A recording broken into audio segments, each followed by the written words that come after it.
जम्मू काश्मीरमधील दहशतवादी हल्ल्यानंतर आता भारताकडून पाकिस्तानला चोख प्रत्युत्तर देण्यासाठी हालचाली सुरू झालेल्या आहेत आणि भारत या संदर्भात नेमकं कधी त्याला प्रत्युत्तर देणार हे बघणं देखील महत्त्वाचं असणार आहे। मात्र या संदर्भातच बोलण्यासाठी आत्ता आपल्या सोबत आहेत निवृत्त ब्रिगेडियर हेमंत महाजन सर। ज्या पद्धतीने हालचाली सुरू करण्यात आलेल्या आहेत आणि केंद्र सरकारच्या रोजच्या या सगळ्या संदर्भात बैठका देखील होताना पाहायला मिळतात। यामध्ये सर्वात महत्त्वाचं म्हणजे उत्तर प्रदेशच्या गंगा एक्सप्रेसच्या हवाई पट्टीवर काही भारतानं युद्ध अभ्यास देखील सुरू केल्याची माहिती मिळते। काय नेमकं हा युद्ध अभ्यास नेमका कसा असतो किंवा या संदर्भातले काय हालचाली नेमकी काय असतील? असं आहे, इंडियन एअरफोर्स जो गंगा एक्सप्रेस हायवे आहे त्याच्यावरती विमानं उतरवायची आणि तिकडनं उडवायची प्रॅक्टिस सुरू करत आहे। असं असतं की जे फायटर एअरक्राफ्ट असतात हवाई दलाची, तर त्यांचे जे हवाई अड्डे असतात तिथनं ते टेक ऑफ करतात आणि तिथेच ते लँडिंग करतात। समजा जर एखादा हवाई अड्डा, समजा तुम्ही उदाहरण पुण्याचं घ्या, लोहगाव हा हवाई अड्डा आहे, समजा तिथनं एखाद्या विमानाने टेक ऑफ केलं आणि परत येईपर्यंत तिथे कुठला दुसरा हल्ला झाल्यामुळे जर तो हवाई अड्डा जर उतरण्याकरता जर अवेलेबल नसेल तर त्यांनी कुठे करायचं, तर इमर्जन्सी लँडिंग तुम्हाला करावं लागेल। तर त्याकरता वेगवेगळ्या जागा शोधल्या जातात। आता काय झालं की गेल्या 5-6 वर्षामध्ये भारतामध्ये विमानतळांची संख्या एवढी वाढलेली आहे आणि एवढी सिव्हिल एरोड्रोम सुरू झालेली आहेत की आता आपल्याकडे जवळजवळ 175हून जास्त विमानतळ आहेत। उदाहरणार्थ जर काही कारणामुळे आपल्याला जर लोहगाव एअरपोर्टवरती उतरता नाही आलं फायटर एअरक्राफ्टला, तर ते सोलापूरला उतरू शकतात, ते कोल्हापूरला उतरू शकतात, ते नाशिकला उतरू शकतात, ते शिर्डीला उतरू शकतात। म्हणजे त्यांना अनेक फ्लेक्सिबिलिटी निर्माण झालेली आहे। आणि याच्यामध्ये जर तुम्ही आता एक्सप्रेस हायवे बघितले गंगा एक्सप्रेससारखे, तर ते अशा ठिकाणी आहेत ते एवढे प्रचंड मोठे आहेत की त्याच्यावरती सुद्धा विमानं उतरू शकतात किंवा विमानं टेक ऑफ करू शकतात। तर याच्यामुळे हा एक फार मोठा दबाव पाकिस्तानवरती पडतो आहे, कारण पाकिस्तानला वाटतं की त्याच्यावरती हवाई हल्ला होणार आहे। म्हणून त्यांनी परवा रात्री 2 वाजता प्रेस कॉन्फरन्स घेतली होती की हवाई हल्ला होतो आम्हाला वाचवा। तर हवाई हल्ला आपला करणार की नाही म्हणून त्यांनी आपले जे एअरपोर्ट्स आहेत, हवाई अड्डे, त्याच्यावरती त्यांचं लक्ष आहे। त्यांच्या म्हणजे त्यांचे सॅटेलाईटचं किंवा त्यांच्या ड्रोन्सचं किंवा त्यांच्या रडार्सचं, आता त्याच्यामुळे त्यांना पूर्ण एक्सप्रेस हायवेवरती पण लक्ष ठेवावं लागेल। तर त्याच्यामुळे त्यांना ते एक्सप्रेस हायवे केवढे लांब लचक आहेत, कुठे लक्ष ठेवणार? तर त्यामुळे पाकिस्तानची जो ग्राउंड क्रू आहे त्यांची खूप ताकद, खूप मेहनत खर्च होणार आहे आणि त्यांचा खर्च वाढणार आहे, कारण आपण त्यांच्याशी एक उंदीर मांजराचा खेळ खेळतो आहे। त्यामुळे शेवटी पाकिस्तानी हा क्रू जो आहे तो थकेल आणि ज्यावेळेस ते थकतील त्यावेळेला आपण खरोखरचा हल्ला करू। पण मग काय नेमकं भारताच्या हवाई दलापुढे पाकिस्तानचं हवाई दल काय नेमका फरक आहे? किती टिकाऊ किंवा ती सक्षम? हवाई दल पाकिस्तानपेक्षा खूपच जास्त म्हणजे चांगलं आहे।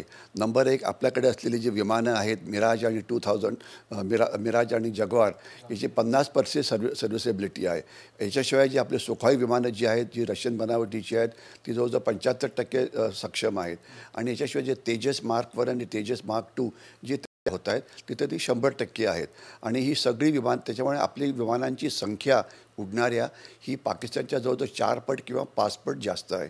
त्या मानाने पाकिस्तानकडे जी फायटर एअरक्राफ्ट आहे ही चीनी बनावटीची आहेत आणि त्यांचं सर्व्हिसेबिलिटी रेट हा फार खराब आहे आणि त्याच्यामुळे त्यांची 50% सुद्धा विमानं ही हवेत उडू शकत नाही।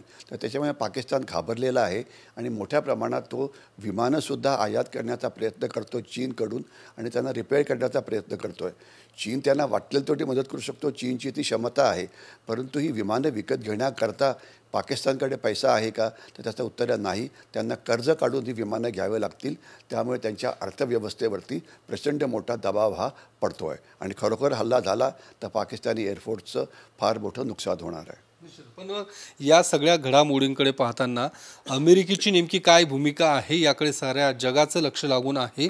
मात्र जी चर्चा आत्ता आहे की पाकिस्तानवरती सर्जिकल स्ट्राईक करण्यासाठी अमेरिकेने देखील परवानगी दिल्याची चर्चा आहे। त्यामुळे जी पाकिस्तान अमेरिकेला मध्यस्थी करण्याची मागणी करत होतं ते आता अमेरिका आपल्या सोबत असल्याचं देखील बोललं जातं। असं आहे, ज्यावेळेला हा दहशतवादी हल्ला झाला नेमका त्याच दिवशी अमेरिकेचे जे व्हाईस प्रेसिडेंट आहे व्हान्स हे भारतामध्ये होते आणि त्यांच्या ज्या पत्नी आहेत या भारतीय आहेत, म्हणजे त्या आंध्र प्रदेशमधल्या तेलुगू आहेत.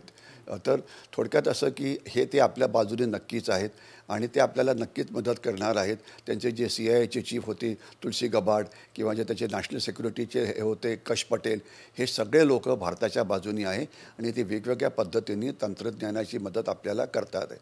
तर जोपर्यंत हल्ल्याचा प्रश्न आहे, हल्ला करायचा की नाही याकरता आपल्याला अमेरिकेची काही परमिशन घ्यायची काही गरज नाही. पण अमेरिकेची इच्छा अशी आहे की युद्ध जास्त पेटू नये, म्हणून त्याच्या आधी इव्हन यांनी एक विधान केलं होतं डोनाल्ड ट्रम्पनी की भारताबरोबरचं जे ट्रेड ॲग्रीमेंट आहे, ज्याला BTA म्हटलं जातं, ते लवकरात लवकर साईन होणार आहे. म्हणजे ते भारताला खुश करण्याचा प्रयत्न करत आहेत.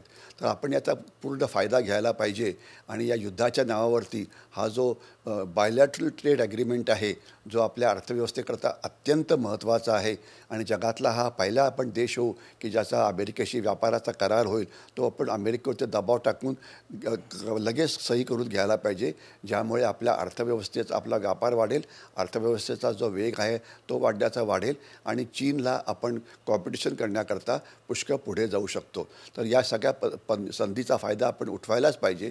मात्र सर्जिकल स्ट्राईक जेव्हा आपल्याला करायचा तो आपण ठरवू आणि नेम वेळ वगैरे सगळं आपण ठरवू, पण याचा फायदा अमेरिकेवर दबाव टाकून BTA सही करण्याकरता आपण केलाच पाहिजे. दुसरं असं की ज्या पद्धतीने या सगळ्या याच्यामध्ये पाकिस्तान आहे असं एकूण जवळपास सिद्ध झालेलं आहे या दहशतवादी हल्ल्यामध्ये. यापूर्वी देखील आत्ताच काही दिवसांपूर्वी बिलावल भुट्टो यांनी देखील पाकिस्तान अशा पद्धतीने दहशतवादाला खतपाणी घालते असं त्यांचं म्हणणं आहे. दुसरीकडे संरक्षण मंत्री ख्वाजा आसिफनंही हेच मान्य केलेलं आहे. त्यामुळे पाकिस्तान हा दहशतवादी देश आहे हे घोषित करण्यासाठी हे जे काही कबूलनामे आहेत किंवा पुरावे आहेत ते पुरेसे आहेत का? असं आहे, ही एक अतिशय चांगली बातमी आहे की ते उघडपणे म्हणतात की आम्ही दहशतवाद्यांना मदत केली, पण त्यामध्ये त्यांचा मुख्य उद्देश होता अमेरिकेची सहानुभूती मिळवायची. तुमच्याकरता आम्ही दहशतवाद्यांना मदत केली आणि त्याचप्रमाणे त्यांनी रशियाला पण मदत केली होती. परंतु हे जे उघडपणे म्हणतायत की दहशतवादाला त्यांनी मदत केली, हा त्यांच्याविरुद्ध पुरावा आपण नक्कीच वापरू शकतो. आणि बिलावल भुट्टो हे पहिले दादागिरी करत होते, पण त्यांनी पण आता तेच म्हटलेलं आहे. तर हे सगळे पुरावे आपण एकत्र करावेत आणि नॅशनल आणि जे युनायटेड नेशन्सचं जे सिक्युरिटी काउन्सिल आहे त्याच्यासमोर हे मांडायला पाहिजे. आणि प्लस आता जे दहशतवादी हल्ला झाला आहे त्याच्यामध्ये सुद्धा अनेक पुरावे समोर आलेले आहे की हे दहशतवादी सगळे पाकिस्तानचे आहेत वगैरे.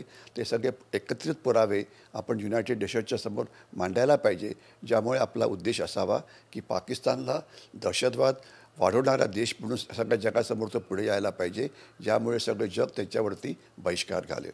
निश्चितच. पण या सगळ्या जो काही हल्ला झाला पहलगाममध्ये, तो हल्ला होण्यापूर्वी 20 दिवसांपासून हे सगळे अतिरेकी त्या भागात होते असं देखील कुठंतरी समोर येतोय. आणि यामध्ये जो काही हाशिम मुसा आहे त्याने ही बैसरन रॅली जी काही व्हॅली आहे ती निवडलेली आहे. 6 ठिकाण जे काही होते ते टार्गेट करण्यात आले होते, ज्यामध्ये हॉटेल्स काही पर्यटन स्थळं होतं. त्या ठिकाणी हे सगळं टार्गेट करण्यात आल्याचं देखील पाहायला मिळालं. त्यांनी यापूर्वी तशी रेकी देखील त्या ठिकाणी केल्याची माहिती मिळते.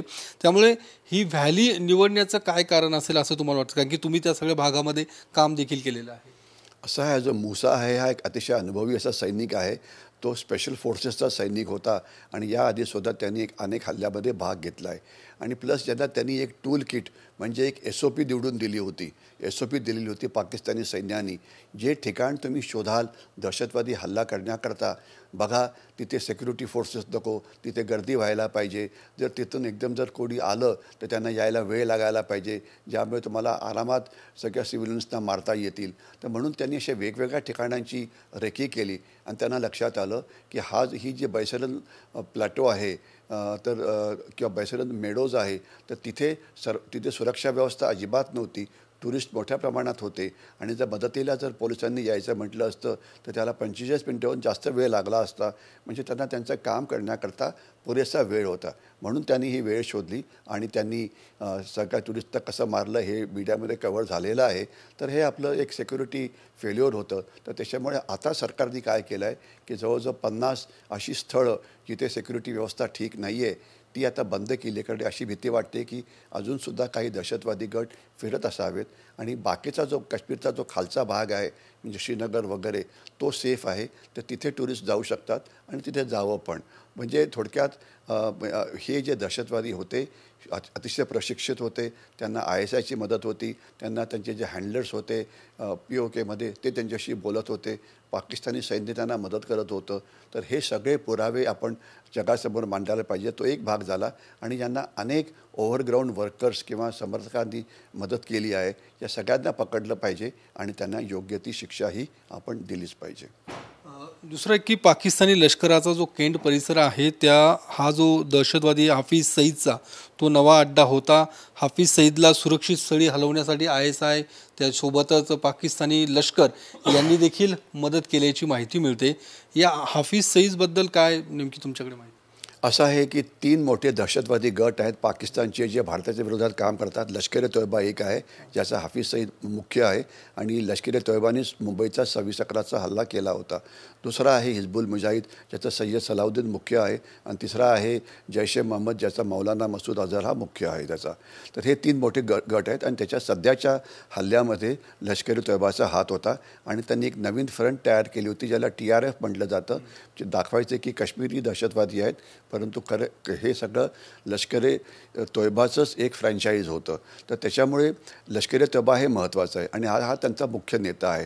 आणि आता पाकिस्तानला भीती अशी वाटते आहे की जसं मागच्या वेळेला अनेक पाकिस्तानचे दहशतवादी लाहोरमध्ये मारले गेले, रावळपिंडीत मारले गेले, तर तसे भारत काही आपले एजंट्स पाठवून त्यांना मारू शकतो पाकिस्तानच्या आत. म्हणून ते हाफिज सईदला आपला VIP समजतात किंवा त्याला ते स्ट्रॅटेजिक ॲसेट समजतात. कारण त्याचं महत्त्व एवढं मोठं आहे की केवळ एक दहशतवादी हल्ल्यामुळे जिथे 26 टुरिस्ट मारले गेले, यामुळे काश्मीरचा मुद्दा तो एकदम पडद्याआड गेला होता. सगळेजण फक्त युक्रेन वॉरविषयी बोलत होते, सगळेजण फक्त इस्रायलविषयी बोलत होते. आता अचानक जगाचं लक्ष आता काश्मीरकडे गेलं आहे आणि याच्याकरता जबाबदार कोण आहे? हाफिज सईद. तर म्हणजे हाफिज सईद त्यांच्याकरता VIP आहे, स्ट्रॅटेजिक ॲसेट आहे की ज्यांनी काश्मीरचा मुद्दा पुन्हा एकदा सगळ्या जगाच्या समोर मांडला आहे. म्हणून त्यांचं रक्षण करणं हे त्यांचं काम आहे. म्हणून त्याला त्यांनी सेफ हाऊसमध्ये ठेवलेलं आहे. पण काळजी करू नका, आपण त्यांच्या मागे जाऊन अनेकांना पाकिस्तानच्या आत जाऊन सुद्धा मारू, हे क्लिअर आहे. आणि त्याप्रमाणे कारवाई आपण करतोच आहे की आपण आता बलुची हल्ले करत आहेत पाकिस्तानी सैन्यावरती, मग खैबर पख्तूनख्वामध्ये हल्ले होत आहेत आपले तेहरीक-ए-तालिबान पाकिस्तानचे. तर पाकिस्तानच्या आत जाऊनसुद्धा आपण मोठ्या प्रमाणामध्ये कोवर्ट ऑपरेशन्सही करतो आहे. धन्यवाद सर. कॅमेरामन विशाल रायपुरेसह मी योगेश बोरसे, TV9 मराठी, पुणे.